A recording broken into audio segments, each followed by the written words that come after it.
பள்ளிக்கல்வித்துறை அமைச்சர் சொன்னதில் அரசியல்வாதி என்ற மக்கள் பிரதிநிதி என்று நான் மாற்றிக்கொள்கிறேன். மாண்புமிகு பொதுப்பணித்துறை அமைச்சர் அவர்கள். மாண்புமிகு உறுப்பினர் கே என் நேரு அவர்கள். மாண்புமிகு பேரவைத் தலைவர் அவர்களே, மாண்புமிகு உறுப்பினர் முன்னாள் அமைச்சர் வேலுமணி அவர்கள் சொன்னார்கள், கோவைக்கு 5 ஆண்டு காலம் எதையும் செய்யவில்லை என்று சொன்னார்கள். கோவைக்கு சிறப்பு நிதியாக மட்டும் 500 கோடி முன்னாள் முதலமைச்சர் சிறப்பு நிதியாக, அதாவது ரெகுலராக கொடுக்கிற திட்டங்கள் மட்டுமல்ல, சிறப்பு நிதியாக 500 கோடி கொடுத்து பூங்காக்கள் உருவாக்கப்பட்டு, சாலைகள் உருவாக்கப்பட்டு, மழைநீர் வடிகாலுக்கு செய்யப்பட்டது. அதோடு மட்டுமல்ல, குடிநீர் நீரை பற்றி அவர் சொன்னார். பில்லூர் 3வது திட்டம் உருவாக்கப்பட்டு கிட்டத்தட்ட 180 MLD புதிதாக கோவைக்கு கொண்டு வந்து கொடுத்திருக்கிறது. அதுவும் சொன்னார். சென்னையில் சொன்னார், எங்களுடைய கழக ஆட்சியில், அவருடைய ஆட்சியில தான் 890 MLD கொடுத்திருக்கிறோம் சொன்னார். நான் அதை தான் சொன்னேன். 890 MLDயை 1300 MLD ஆக உயர்த்தி தந்தது தளபதி நம்முடைய முன்னாள் முதலமைச்சருடைய ஆட்சி. அது மட்டுமல்ல, மழை பொய்த்து போய்விட்டால், குடிநீர் குளங்கள் வறண்டு போய்விட்டால், கடல் நீரை குடிநீராகும் திட்டத்தை உருவாக்கியது தளபதி அவர்கள் உருவாக்கினார்கள். 100 MLD கலைஞர் கொண்டு வந்தார். 110 MLD தளபதி ஜெயலலிதா அவருடைய ஆட்சியில் வந்து குடிநீர்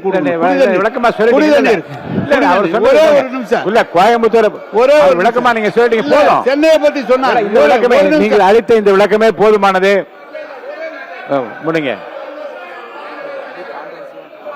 குடிநீர் திட்டம் கொண்டு வந்து ரிங் மைனை கொண்டு வந்து முன்னாள் முதலமைச்சர் தளபதியுடைய ஆட்சியில தான் ரிங் மைனை கொண்டு வந்து குடிநீர் திட்டத்தை உருவாக்கி தந்தது.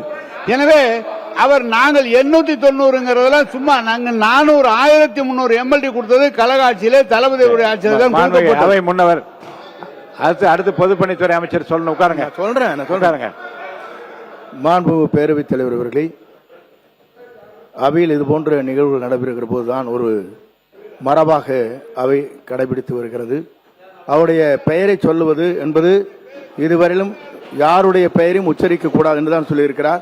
நீங்கள் உணர்ச்சி வசப்பட்டு பேசிவிட்டீர் என்று நினைக்கிறேன். மாற்றிக்கொள்ளுங்கள். அவரே சொல்லிட்டார், அம்மையார் என்று சேர்த்துக் கொள்ளுங்கள் சொல்லிட்டார். விட்டுருங்க. பொதுப்பணித்துறை அமைச்சர் போதானே, உட்கார் சொல்லிட்டாங்க. மாண்பு உறுப்பினர் உட்காருங்க.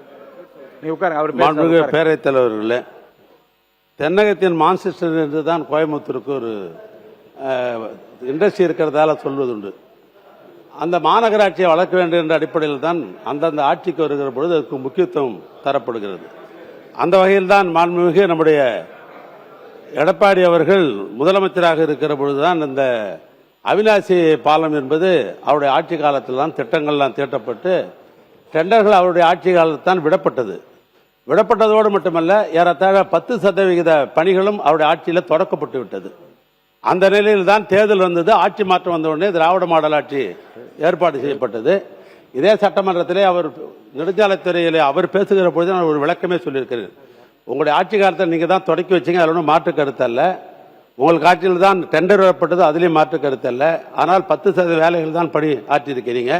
இப்போது நாங்கள் 2021-22 நிதியாண்டில் அதற்காக ஏறத்தாழ 90% பணம் எங்களுடைய பட்ஜெட்டில் நாங்கள் பணம் ஒதுக்கித்தான் அந்த பணி 10.5 கிலோமீட்டர் அந்த பாலம் அது கட்டப்பட்டது என்று ஏற்கனவே சட்டமன்றத்தில் பேசப்பட்டு அது குறிப்பில் இருக்கிறது. அதோடு மட்டுமல்ல, தென்னகத்தோட விஞ்ஞானி என்று சொல்லப்பட்ட அந்த பகுதியுடைய மக்கள் எல்லாம் கோரிக்கை ஏற்று அப்பொழுது திராவிட மாடல் எங்களுடைய முதலமைச்சர் அவர்கள் ஜிடி நாயுடு என்கிற பெயரில் அந்த பாலம் பெயர் வைக்கப்பட்டு அவர் திருக்கரத்தால் சேர்க்கப்பட்டது. அதை பாராட்டுவதற்கு மனம் இல்லைன்னா கூட நம்முடைய மாண்புமிகு வேலுமணி அவர்கள் சில நேரத்தில் சொல்லுவாங்க பீன் டீம்னா அது எனக்கு என்னன்னு புரியல. இன்னைக்கு தான் எனக்கு தெரியுது. வேலுமணி பேசுகிற போது பீன் டீம்னா என்ன அவைக்குழு நீக்குகிறேன். மாண்புமிகு பொதுப்பணித்துறை அமைச்சர் அவர்கள் பதில் சொல்லிட்டு நானே சொல்லிட்டேன் உங்களுக்கு. மாண்புமிகு முன்னாள் முதலமைச்சர் எடப்பாடி கே பழனிசாமி அவர்கள். மாண்புமிகு பேரவைத் தலைவர்களே, கோவை மாநகரம் வளர்ந்து வருகின்ற மாநகரம், போக்குவரத்து நெரிசல் இருக்கக்கூடாது என்பதற்குத்தான் அவனாசியில் 10 கிலோமீட்டர் நீளமுள்ள மிகப்பெரிய பாலம் 1652 கோடியில் நாங்களே அடிக்கல் நாட்டி 45% பணிகள் முடிவுபட்டது. எஞ்சி பணிகள் தான் அவர்கள் தொடர்ந்தாங்க. ஏன்னா அடுத்த ஆட்சி வந்ததா தொடர்ந்து ஆகணும், வேற வழி கிடையாது. அதில் 3ஆம் கூட்டுக்குடி திட்டத்தை நாங்கள் நிறைவேற்றணும். அவருடைய துணை முதலமைச்சர் போய் திறந்து வச்சார். அதுதான் நிலப்பாடு. அதோட மேற்கு வழிச்சாலை, பல திட்டங்கள், பல பாலங்கள் உருவாக்கியது அதிமுக ஆட்சியில், பல பூங்காக்கள் உருவாக்கியது அதிமுக ஆட்சியில் தான். பொதுப்பணித்துறை அமைச்சர் மாண்புமிகு பொதுப்பணித்துறை அமைச்சர் அவர்கள். சொல்லிட்டாங்கண்ணே. மாண்புமிகு பொதுப்பணித்துறை அமைச்சர் அவர்கள். மாண்புமிகு